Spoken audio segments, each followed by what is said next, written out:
एक नागेश्वर नाम का गांव था। उसी गांव के जंगल में एक नाग और नागिन का जोड़ा रहता था।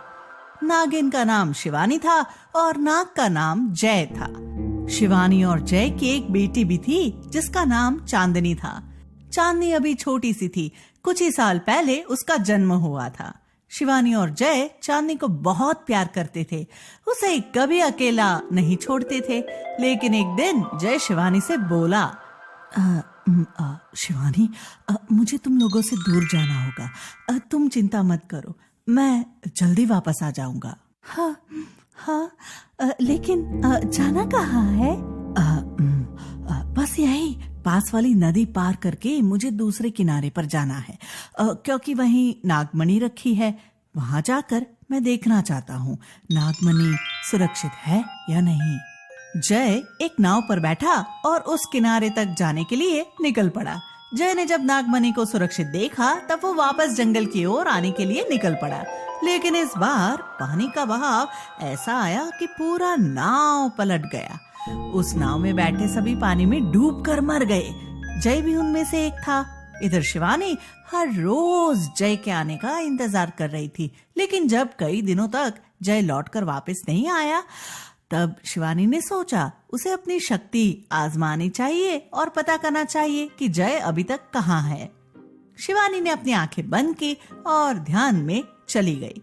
जैसे ही शिवानी ने जय की नाव पलटते हुए देखा, उसकी आंखें खुल गई। शिवानी जोर जोर से रोने लगी। ये क्या हो गया? हे भगवान, ये क्या कर दिया आपने?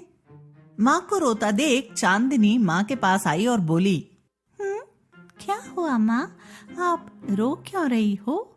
शिवानी ने चांदनी की ओर देखा और बोली, नहीं बेटा, कुछ नहीं हुआ है, अभी तुम्हारी उम्र नहीं है सब समझने की। चांदनी एक ओर मायूस होकर शांति से बैठ गई।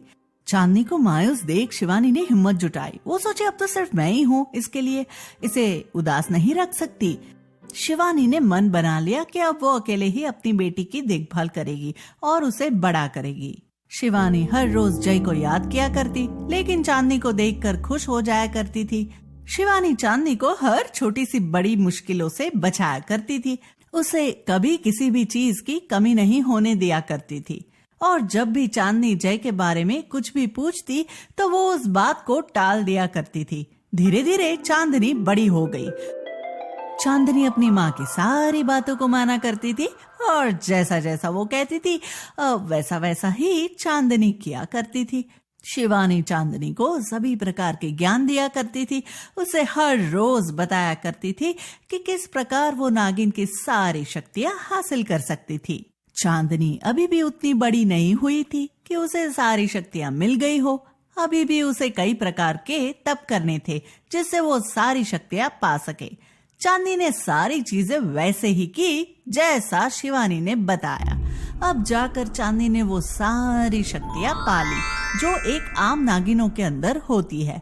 बहुत समय बाद उस जंगलों में एक दुष्ट नाग आया।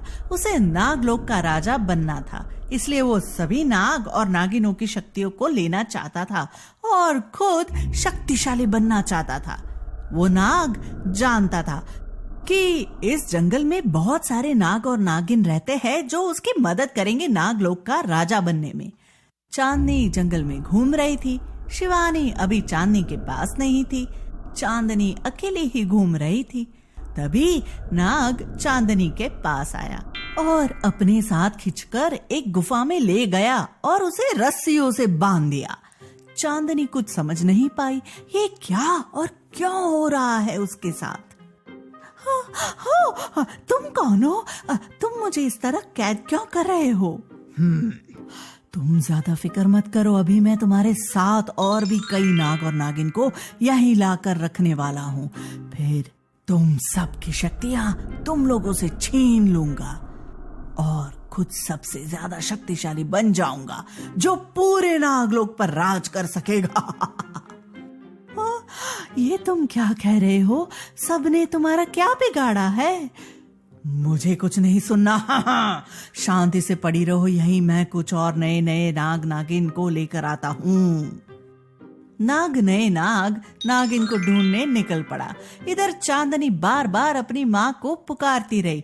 नाग वहां से निकलकर जंगल में घूम रहा था। शिवानी भी अपनी बेटी चांदनी को ढूंढ रही थी।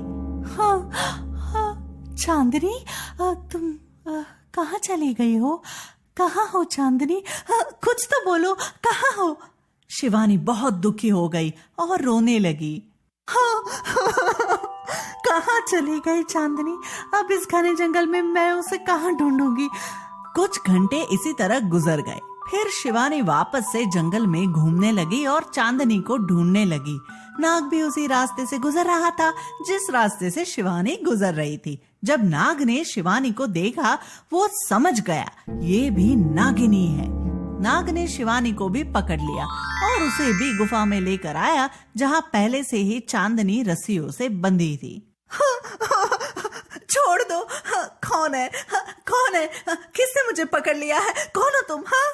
जब नाग शिवानी को पकड़कर ला रहा था, तब उसने शिवानी की आंखों पर कपड़ा बांध दिया था। गुफा में लाने के बाद उसने शिवानी की आंखों से कपड़ा हटा दिया।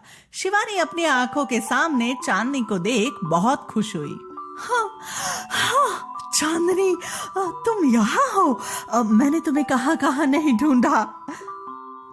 माँ, इस दुष्ट नाग ने मुझे यहाँ लाया है। ये हमसे हमारी शक्तियाँ लेना चाहता है, इसलिए ये आपको और मुझे दोनों को यहाँ लेकर आया है। बस बहुत बातें हो गई, दोनों चुप हो जाओ। अभी इतनी जल्दी मैं तुम लोगों को नहीं छोड़ने वाला।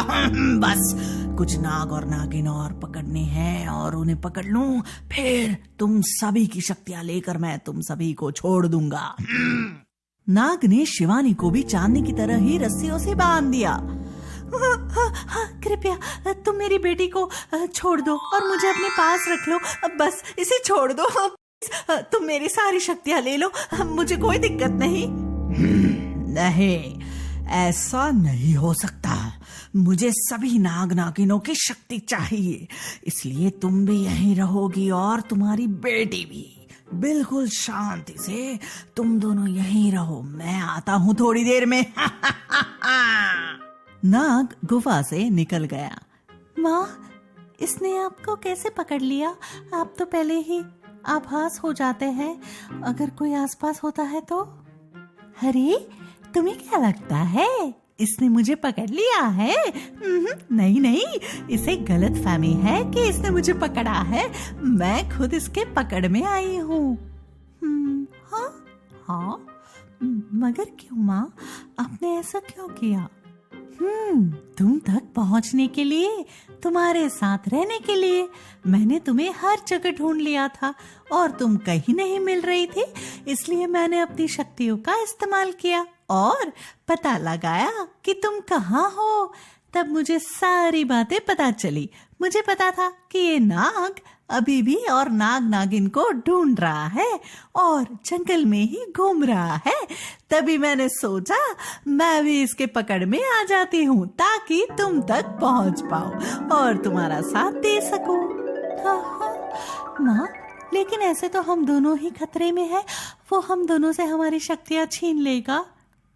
नहीं बेटा, मैंने उसका इंतजाम कर लिया है। सब सोचकर और योजना बनाकर ही मैं यहाँ आई हूँ। जब नाग वापस गुफा में आया, तब शिवानी ने नाग से कहा, तुम्हें हमारी शक्तियाँ चाहिए तो वो तुम आज ही ले सकते हो, क्योंकि कल रात से हमारी शक्तियाँ कम हो जाएगी और फिर कुछ महीनों बाद ही वापस पूरी शक्तियाँ आने वाली है। क्यों? हमें पता है, हमारे साथ ऐसा ही होता है। अगर तुम्हें नहीं मानना तो मत मानो। अच्छा, ऐसा है तो चलो, तुम दोनों की शक्तियां मैं आज ही ले लूंगा। नाग ने सारा इंतजाम कर लिया।